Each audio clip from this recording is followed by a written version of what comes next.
मु जहा करिछि ताहा केही मध्य करि परिबे नहीं। मात्र 24 घंटा रे मु युद्ध बंद करिछि।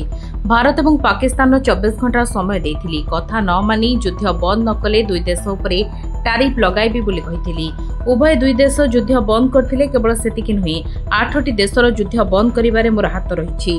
मु भाबुछि एक बड़ सफलता। 8टी युद्ध मध्यरु टैरिफ भयरे 5 ରୁ 6टी युद्ध बंद होइतिला। एपरि किछि पुणी कहिसंती डोनाल्ड ट्रम्प। गतकाली अमेरिका राष्ट्रपति डोनाल्ड ट्रम्प कहिथिले कि देश में चली एकाधिक युद्ध को मु बंद करिछि।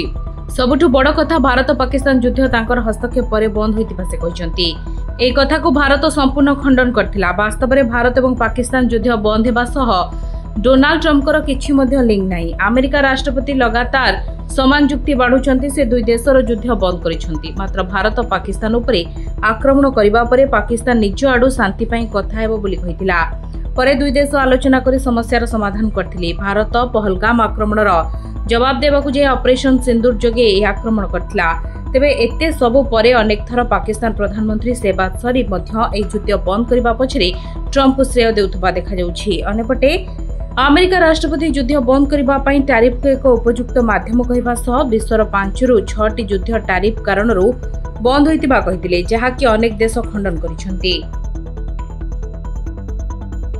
Bureau report Dinalipi live.